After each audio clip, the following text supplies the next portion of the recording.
Welcome back to our channel Priyadarshini's ব্লগে তোমাদের অনেক অনেক ওয়েলকাম জানাই। তো আজকে দেখো আমি একটা ব্লগ শেয়ার করছি, যেটা হচ্ছে পৌষ মেলার।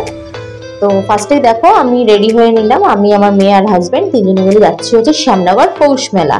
তো সেখানে গিয়ে কি কি করবো না করবো সবটাই তোমাদের সাথে শেয়ার করছি। চলো দেখতে থাকো ভিডিওটা, আশা করি তোমাদের খুব খুব ভালো লাগবে। তো দেখো ফ্রেন্ডস, আমি এরকম বাইকে উঠে পড়লাম আর মেয়েকে মাঝখানে নিয়ে নিলাম, কারণ কি খুব ঠান্ডা এখন, ওকে যদি এখন সামনে বসাই তাহলে ঠান্ডা লেগে যাবে, তাই মিডিলে বসিয়ে তো চলে এলাম শ্যামনগর পৌষ মেলাতে।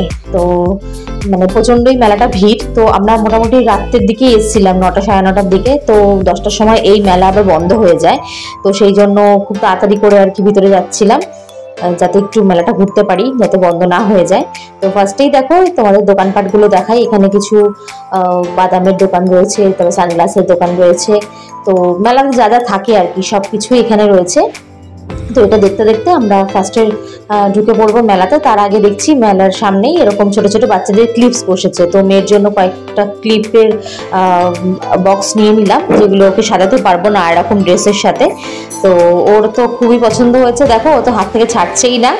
আর এই দোকান থেকে একটু মালপোয়া কিনে নিলাম, মালপোয়া খেতে খেতে এবার ভিতরে যাব, মানে মেলার ভিতরে। তো এটা হচ্ছে শ্যামনগর কালীবাড়ির বাইরেটা। তো সেখানেও মেলা বসেছে, আর শ্যামনগর কালীবাড়ির ভিতরে যে মেলাটা বসেছে সেইটা তোমাদেরকে এখন আমি দেখাচ্ছি। চলো দেখতে থাকো ভিডিওটা। এখানে সমস্ত প্লাস্টিকের দোকান রয়েছে, ঝুড়ি টুড়ি এসব, আর কাপ প্লেটের এসবের দোকান রয়েছে। তো এগুলো দিয়ে আচারের দোকান, তো সব দিয়ে রাধাকৃষ্ণ মন্দির, এই দেখো এটার পাশ দিয়ে আমরা এখন চলে যাচ্ছি ভেতরে। তো ভেতরে গিয়েই দেখো আমার মেয়েকে সমস্ত দোকানপাট দেখে, ও খেলনা দেখেছে, ওকে তো খেলনা দিতেই হবে। তো এটা নেবো এটা নেবো এরকম ঘুরছে। ফার্স্টেই আমি আগে নিয়ে নিলাম আমার জন্য একটা হার। তো এইটা একটা আছে, এটা ভালো, আর এটা এটা এটা বাদ দে, এটা একসাথে, এটা পরে নেবো না। এই তিনটের মধ্যে দেখো, হ্যাঁ আমি সিঙ্গেলই ভালো লাগে। দেখো ফ্রেন্ডস, আমার সিলভারের কোনো হার নেই, মানে আমি হার সিলভার খুব একটা পরিনি কখনো, তাই জন্যই ভাবছি মেলা থেকে এই কালেকশনটা খুব ভালো লাগলো। তো এখান থেকে একটা নিয়ে নিয়েছি, কোনটা নিয়েছি বাড়িতে গিয়ে দেখাচ্ছি তোমাদের। তারপরে চলে এলাম একটা বাচ্চাদের খেলনার দোকানে। তো সেখানে দেখো এই ফ্রুটস গুলো খুব ভালো লাগছে। তো মাম্মাকে বললাম তুমি কি নেবে এটা? তো ও দেখছি খুব তাকিয়ে রয়েছে, ওটা থেকে ভালো লাগছে করছে। তো তারপরে এটা ওর জন্য নেওয়া হলো, এই ফ্রুটের বাঞ্চটা। তো এটাও তোমাদের বাড়িতে গিয়ে শেয়ার করছি। দেখো ও হাত থেকে তো ছাড়ছেই নাই বাঞ্চটা, মানে ফ্রুটের, ওর খুব ভালো লেগেছে, কালারিং ফ্রুট বেশ।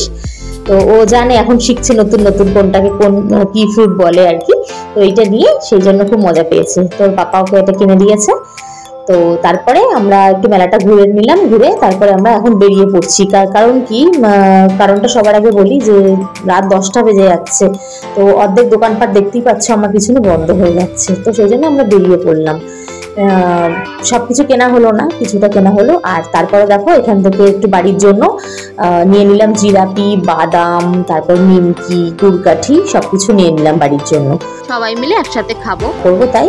তো এই দেখো বাড়িতে এসে আমার মেয়েকে ফ্রুটগুলো সব খুলে ফেলে দিয়েছে, এবার এগুলোকে একটা একটা করে এখন খেলবে। তো এটাই ছিল আমার একটা ছোট্ট মিনিস ব্লগ। যদি তোমাদের ভালো লেগে থাকে তাহলে আমার চ্যানেলটাকে সাবস্ক্রাইব করো, আর লাইক করতে কিন্তু অবশ্যই ভুলো না। তো আজকের মতো ব্লগটা এইটুকুই, কারণ আমি বেশি মেলা ঘুরতে পারিনি, যেহেতু রাত্রিরে গেছিলাম, তোমাদের ফার্স্টেই বললাম। তো ব্লগটা ছোটই রাখলাম। তো নেক্সট ব্লগে তোমাদের দেখাবো যে শ্যামনগর কালীবাড়িতে পুজো দিয়েছি, আর সেই দিনও কি কেনাকাটা করেছি সবটাই তোমাদের দেখাবো। তো আজকের মতো ব্লগ এইটুকুই, দেখা হচ্ছে নেক্সট কোনো ব্লগে। চলো টাটা ফ্রেন্ডস।